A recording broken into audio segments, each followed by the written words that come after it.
السلام علیکم ورحمۃ اللہ تعالی وبرکاتہ۔ پیارے دوستو، امید کرتا ہوں آپ خیر و عافیت سے ہوں گے۔ جذبہ جام شہادت۔ میرے دوستو، میدان کارزار میں باطل کے سامنے سینہ پر ہونا ہر کس و ناکس کی بات نہیں، بلکہ وہ میدان ہے جہاں اچھوں کے کسی کے بل نکل جاتے ہیں۔ بڑے بڑے بہادروں کی بہادری دم توڑنے لگتی ہے، طاقتور نوجوانوں کا پتا پانی ہو جاتا ہے۔ میدان جنگ کا نقشہ دیکھ کر جسم میں کپ کپی طاری ہونے لگتی ہے، مگر وہ مجاہدین کہ جس کے سینے میں حقیقی معنوں میں اللہ و رسول کی محبت کی تڑپ ہوتی ہے، جن کی پیشانی میں سجدوں کی چمک ہوتی ہے، جن کی آنکھوں میں محبت رسول کا نور ہوتا ہے، جن کے سینے میں اسلام کے تحفظ کا درد ہوتا ہے، جن کے قلب میں لا الہ الا اللہ محمد الرسول اللہ صلی اللہ تعالی علیہ وسلم نقش ہوتا ہے، وہ باطل قوتوں سے ٹکرانے کے لیے ہمیشہ تیار رہتا ہے اور جنگ کے دمکتے ہوئے دہکتے ہوئے شعلوں کو کودنے کی آرزو رکھتا ہے، کانٹوں کے بستروں پر سونے کو اپنے لیے فخر سمجھتا ہے اور کہتا ہے کہ یہ ایک جان کیا ہے، ایسی ہزاروں جانیں ہوتی تو راہ خدا میں ایک ایک کر کے قربان کرتا چلا جاتا۔ الغرض، انہی وفا شاعروں نے عظمت اسلام کی پاسبانی کی اور شمع اسلام کو کفر و شرک کی آندھیوں سے بچا کر ایمان کا اجالا عطا کیا ہے،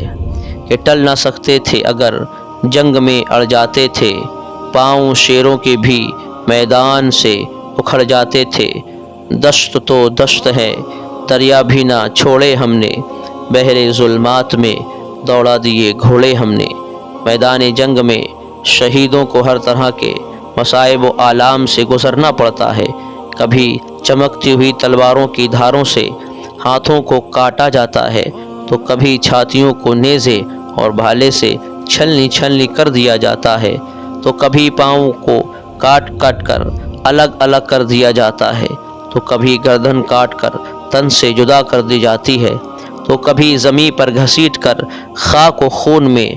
تڑپا جاتا ہے، تو کبھی جسم کو خون سے لہو لہان کیا جاتا ہے، تو کبھی جسم کو گھوڑے کے ٹاپ سے روندا جاتا ہے۔ الغرض، سخت سے سخت تکالیف اور اذیتوں کا سامنا کرنا پڑتا ہے۔ محترم دوستوں اور بزرگوں، اور ہمارا اور آپ کا یہ حال عالم ہے کہ اگر جسم کا کوئی اعضاء زخمی ہو جائے یا کٹ جائے تو ہم برداشت نہیں کر سکتے ہیں، بلکہ درد سے پورا جسم بے قرار ہو جاتا ہے، بے چینی سی تکلیف پیدا ہو جاتی ہے، مگر شہیدوں کی روح زخم کھا کر بھی مسکراتی ہے اور گردن کٹا کر بھی لذت محسوس کرتی ہے، جس کی ترجمانی سرکار اعلیٰ حضرت علی رحمت و رضوان نے یوں فرمائی ہے کہ کروں تیرے نام پہ جاں فدا، نہ بس ایک جاں دو جہاں فدا، دو جہاں سے بھی نہیں جی بھرا، کروں کیا کروڑوں جاں نہیں۔ بارگاہ رب ذوالجلال میں مجاہدین اسلام کی عظمت و رفعت کیا ہے، حدیث کی روشنی میں سماعت فرمائیں۔ ترمذی شریف جلد اول الباب فضائل جہاد، صفحہ نمبر 291، سطر نمبر 23-24۔ حضرت انس بن مالک رضی اللہ تعالیٰ عنہ سے روایت ہے کہ رحمت عالم رحمت العالمین صلی اللہ تعالی علیہ وسلم نے فرمایا کہ اللہ تبارک و تعالی ارشاد فرماتا ہے کہ جو شخص میرے راستے میں جہاد کرتا ہے میں اس کا ضامن ہوں، اگر میں اس کی روح قبض کرتا ہوں تو اسے جنت کا وارث بناتا ہوں، اور اگر گھر واپس لوٹاتا ہوں تو ثواب اور مال غنیمت کے ساتھ لوٹاتا ہوں۔ اللہ اکبر! یہ مجاہدین اسلام کی شان ہے جس کی ضمانت خود پروردگار عالم نے لے لی ہے۔ اس کی شان بے مثالی کا کیا کہنا کہ اگر میدان جہاد میں کام آ جائے تو شہید ہے اور واپس آ جائے تو غازی ہے، گویا کہ ان کے دونوں ہاتھوں میں خزانہ ہے اور دونوں جہان میں ان کے لیے فلاح ہی فلاح ہے، کامیابی ہی کامیابی ہے۔ یہ رتبہ بلند ملا جس کو مل گیا، ہر شخص کے نصیب میں دارو سن کہاں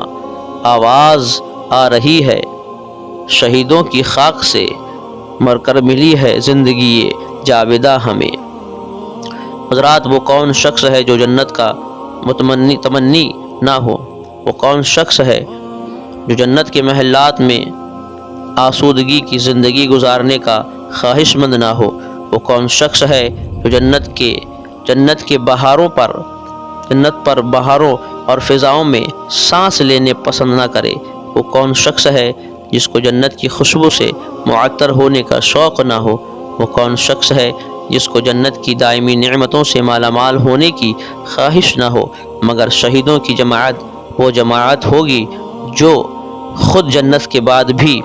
جنت کی ساری نعمتوں کو پانے کے باوجود بارگاہ رب العزت میں عرض کرے گی، اللہ یا اللہ، مجھے تیری جنت میں مزہ نہیں آ رہا ہے، اس لیے کہ مجھے دنیا کی طرف لوٹا دے، دنیا کی طرف واپس کر دے، تاکہ میں پھر میدان جہاد میں قتل کیا جاؤں۔ سبحان اللہ، سبحان اللہ۔ حضرات، آخرکار کیا وجہ ہے کہ شہیدوں کو جنت میں مزہ نہیں آئے گا، جبکہ حدیث پاک میں جنت کے ایسے اوصاف بیان کیے گئے ہیں کہ آپ سن کر حیران رہ جائیں گے اور جنت میں جانے کے لیے بے قرار ہو جائیں گے۔ چنانچہ حدیث پاک کی ایک بلند پایا کتاب ترمذی شریف ہے، آئیے اس کے حوالے سے کچھ چند حدیثیں آپ کو سنائیں۔ ترمذی شریف جلد ثانی، باب صفۃ الجنہ، صفحہ نمبر 79، صدر نمبر 5، 6، 7۔ حضرت ابو ہریرہ رضی اللہ عنہ فرماتے ہیں کہ میں نے عرض کیا، یا رسول اللہ صلی اللہ تعالی علیہ وسلم، جنت کس چیز سے بنی ہے؟ آپ نے فرمایا کہ جنت کی ایک اینٹ چاندی کی اور ایک اینٹ سونے کی ہے، اس کا گارا نہایت خوشبودار مشک کا ہے، اس کے کنارے موتی اور یاقوت کے ہیں، اور اس کی مٹی زعفران کی ہے۔ جو اس میں داخل ہوگا نعمتوں ہی میں رہے گا، کبھی مایوس نہ ہوگا، ہمیشہ رہے گا، کبھی اسے موت نہیں آئے گی، نہ اس کے کپڑے پرانے ہوں گے اور نہ ہی ان کی جوانی ختم ہوگی۔ اور اسی ترمذی شریف جلد ثانی، الباب صفات الجنہ، صفحہ نمبر 80، سطر نمبر 16، 17، 80 میں ہے کہ رسول پاک صلی اللہ تعالی علیہ وسلم نے فرمایا، اگر جنت کی ناخون بھر چیز بھی دنیا میں ظاہر ہو جائے تو پوری دنیا جگمگا اٹھے، اور اگر کوئی جنتی زمین کی طرف جھانک لے اور اس کے کنگن ظاہر ہو جائیں تو سورج کی روشنی اس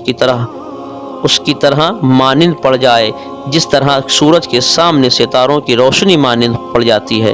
اور جب جنت کے اوصاف کی بات آ گئی تو ایک حدیث پاک اور ملاحظہ فرمائے۔ ترمذی شریف جلد ثانی، باب صفۃ الجنہ، صفحہ نمبر 70،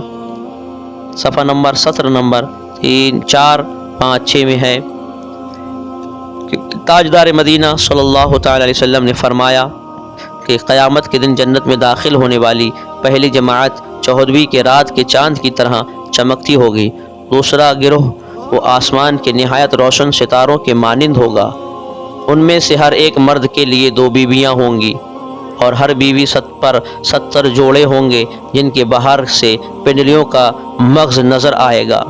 اسی ترمذی شریف جلد ثانی، ابواب صفۃ الجنہ، صفحہ نمبر 87، سطر نمبر 28، 29 پر حدیث پاک ہے کہ رسول پاک صلی اللہ تعالی علیہ وسلم نے فرمایا، جنت میں ایک درخت ہے جس کے سایہ میں ایک سوار 100 سال چلتا رہے گا، لیکن اس کا یہ سایہ ختم نہ ہوگا۔ اور روح البیان جلد نمبر 2، صفحہ نمبر 82 پر یہ حدیث مذکور ہے کہ سرکار اقدس صلی اللہ تعالی علیہ وسلم جنت کے باغوں کے بارے میں ارشاد فرماتے ہیں کہ مومن جب جنت میں داخل ہوگا تو وہ 70,000 ایسے باغات دیکھے گا کہ ہر باغ میں 70,000 درخت ہوں گے اور ہر درخت کے 70,000 پتے ہوں گے، اور ہر پتے پر لکھا ہوگا لا الہ الا اللہ محمد رسول اللہ صلی اللہ تعالی علیہ وسلم، اور ہر پتے کی چوڑائی مشرق سے مغرب کے برابر ہوگی۔ اللہ اکبر کبیرہ۔ حضرات، ان احادیث کریمہ سے معلوم ہوا کہ جنت میں رب کائنات نے جس چیز کی کمی کبھی کسی چیز کی کمی نہیں رکھی، اور ہمارے وہم و گمان سے بھی بڑھ کر وہاں نعمتیں موجود ہیں، بلکہ حدیث پاک میں ہے کہ جنت میں ایسی نعمتیں ہوں گی جن کو نہ کسی آنکھ نے دیکھا ہوگا، نہ کسی کان نے سنا ہوگا، اور نہ کسی ذہن و فکر میں اس کا تصور ہوگا، مگر شہید جب جنت میں داخل ہوگا، جنت کے باغ و بہار نظارہ کرے گا، جنتی درختوں کے میوے اور پھلوں سے لذت اندوز ہوگا، اور وہاں کے نہروں سے سیراب ہوگا، غرض کے جنت کی ہر نعمتوں سے مستفیض ہوگا، پھر بھی بارگاہ رب عزت میں عرض کرے گا، اے مولا تیری جنت میں مجھے مزہ نہیں آیا۔ رب تبارک و تعالی ارشاد فرمائے گا کہ اے میرے راہ میں جان قربان کرنے والے مجاہد، میری جنت میں کسی چیز کی کمی نہیں۔ وَلَكُمْ فِيهَا مَا تَشْتَهِي انفسکم، تم جو بھی خواہش کرو گے وہ تمہارے لیے یہاں موجود ہے۔ شہید عرض کرے گا، کیا عرض کرے گا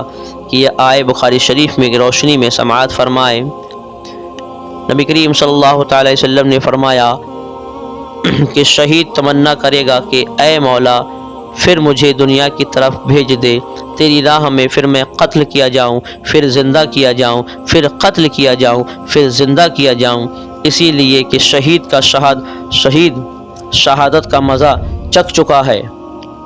اسے معلوم ہے کہ جو شہادت میں جو لذت ملتی ہے، جو شہادت ہونے میں، شہید ہونے میں،